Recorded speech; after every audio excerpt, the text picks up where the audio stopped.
to solving this murder.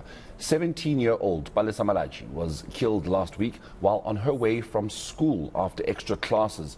She was laid to rest yesterday. ENCA's Mangoba Mkhulu reports. There is nothing I can say that has been left unsaid. Coming to this realization, I've had to place all the cards on the table, resist the urge of being overly emotional, and speak to the discomfort of this reality. I'm not here to ask how many more, force you to listen, create illusions of a perfect country. I just want you to repeat after me. I have a sister occupying this earth. What will I tell her? I have a daughter, still too young to understand the most basic sentences. What will I tell her? I have a mother. Has she birthed perpetrators? What will she tell the world?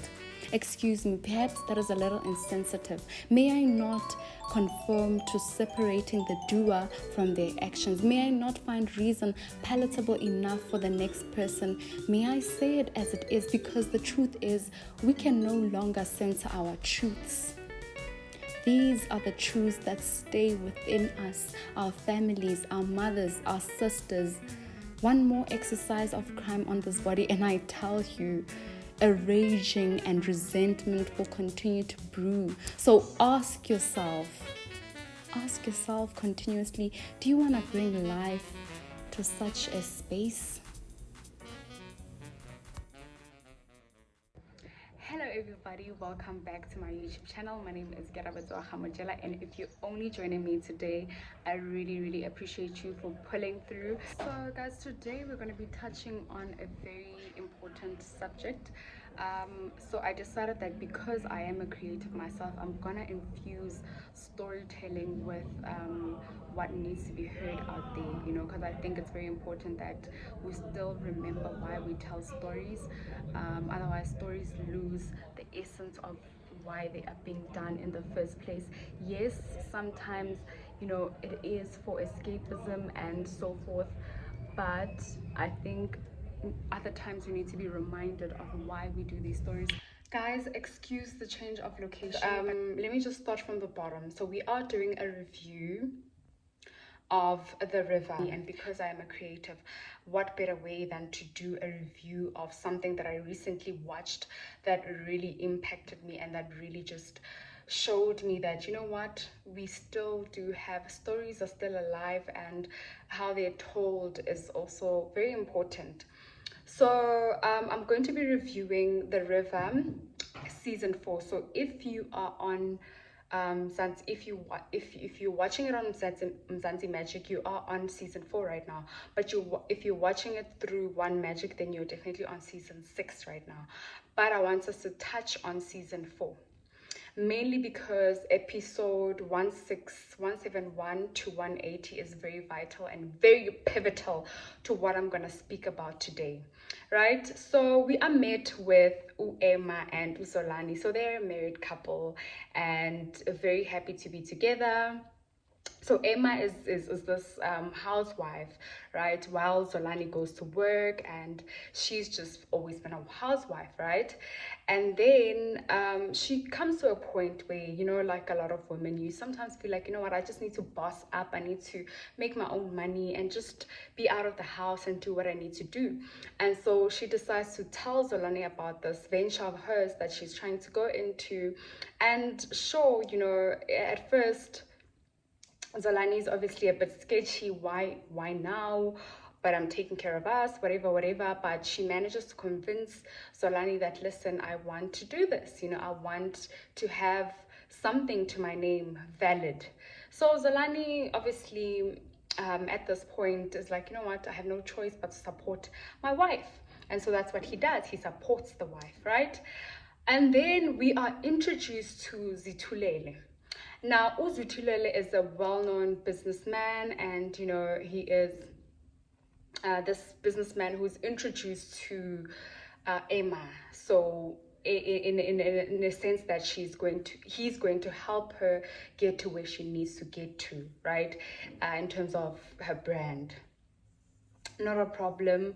So we can see in the little nuances that this man, you know, he has a little bit of, he has some not very nice tendencies. We can see in those little nuances that actually this man has other intentions. We don't know what they are obviously in the beginning, but later on we find out what they are. And yeah, they were not very nice. And so Uzolani always says, you know what, I don't know, but there's something. Obviously, he starts getting jealous because they start having late nights with Emma. Emma and Zitulela start having not date nights, but late nights where they're talking business. And Emma really, she's just very excited for this venture. So for her, anything that would seem like a red flag to anyone else, to her seems like, you're being dramatic, you're overthinking it. I just need to impress this businessman so much because I want my things to work out, right? Not a problem. And so we see her really trying to do everything in her power to make sure that she impresses this man. And so what happens is that now, after a while, after she has presented her project to the whole board, including Zitulele, everyone loves her work and they're like, you know what, we love what you're doing and we want to take you to the next level. And so the next scene that we see is a scene where she has a meeting with Zitulele. So she started having late night meetings with Zitulele. She has a meeting with Zitulele and they're celebrating, basically. They're celebrating, it's the beginning of a new era and she's excited. She's like, yes, I've bagged this and I did this. And she's very happy, you know. And what we see is Zitulele, and you can see just in how he's behaving that he has other intentions. We just didn't know what the intentions are. And in that scene, she is given a contract to sign. So as she's about to sign the contract. Don't forget the most important thing. Your signature on the dotted line and the initial every page.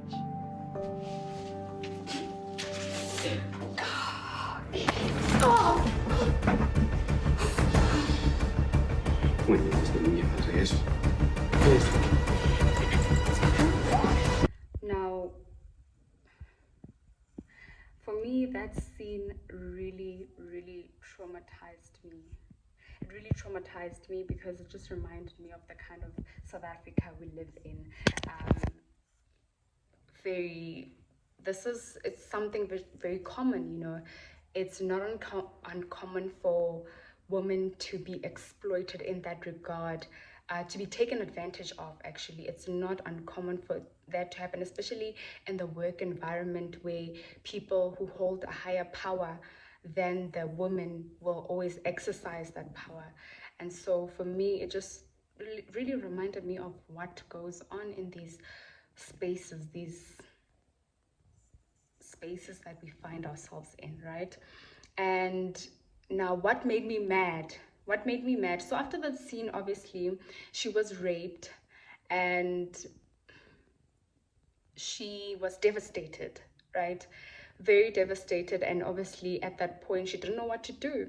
So the first instinct, which I loved how they told that, the first instinct was for her to obviously run to the police station.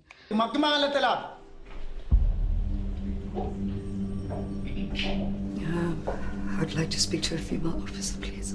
Female officer. Detective Shongwe. Emma Rensha Dlamini. Angel, what happened? That's when he grabbed me and pinned me down.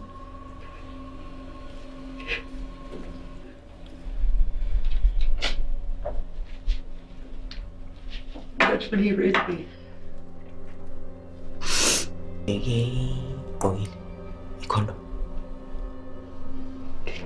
Ndani. Was he wearing a condom? It's Important. I need this person behind bars. Emma Rensha. And basically, when she gets to the police station, she says, "Can I please speak to a female officer?"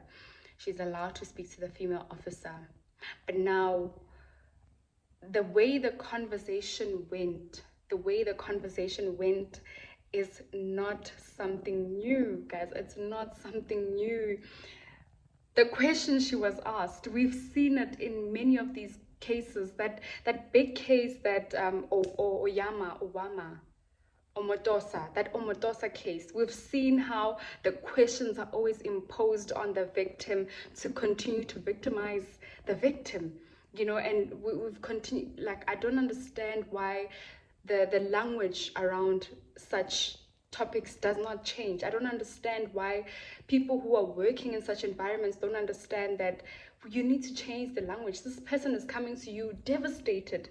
What you need to do is reassure them, and I don't think that was shown. I don't think that she was being reassured. I think more than anything, they just made her feel very invalidated. Hence, she ran out. And that's what happens. That's what happens most of the time. You try to report these things and you are victimized, and so obviously your first instinct is not going to be to stick around and watch. Your first instinct is going to be, I want to get out of this place, because already I've been traumatized enough and I don't want to go through more trauma, right? So she runs out, and I think for me, that the way they told that story was a very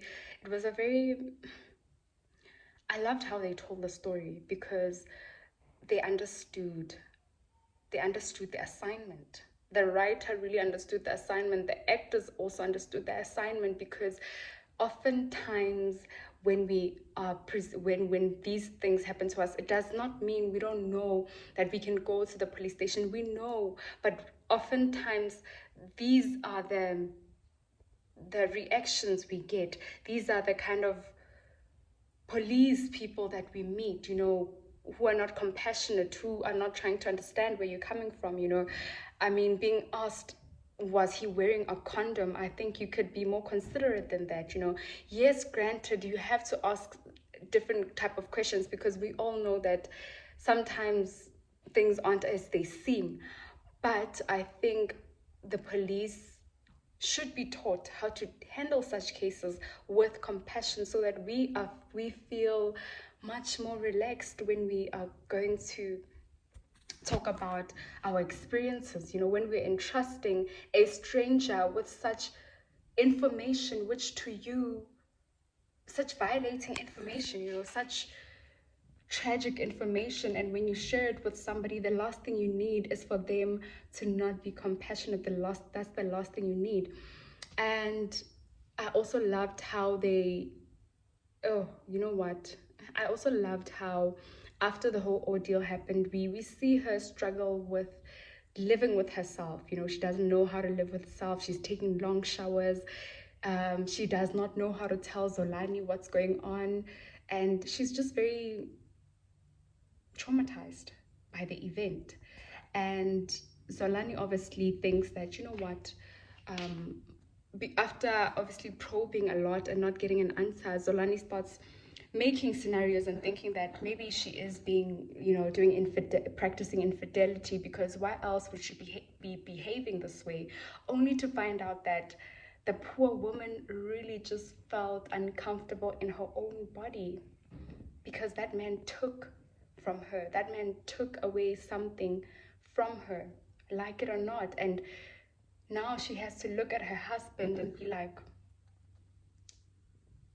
this is what happened to me. Because oftentimes you feel these kind of events, they make you not want to look at your body the same way, and it takes therapy. It takes a lot to get yourself out of these situations. And so I loved how, so eventually, after she had come clean, I loved how before I get to I loved how his first instinct was to protect the woman, right? My woman. That was his first instinct. And many Energetic young man who's coming up is Emma's lovely husband, Mr. Zolani Dlamini.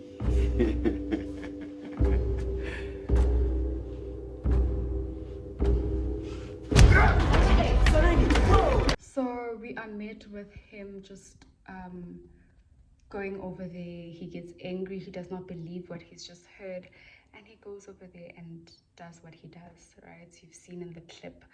And for me, that was just reassurance. Yes, it's wrong. We can't fix what's going on with violence in the country, but for me it just reassured me, you know, it gave me that reassurance. Many times a lot of women don't get that from their partners, you know, and if you have a partner who's like that, I think then that's not somebody you should be with, you know, especially knowing the trauma and how already how you feel just filthy in your own body. To close it off, I just want to highlight how important it is as a country or as a creative or whatever field you're in to just we continue speaking about it and having a conversation about it, because if we cannot come with solutions, the least we can do is just continue to speak about it in hopes that one person out there is listening. Thank you guys so much for watching. If you made it to the end, I really truly appreciate it. See you on my next video.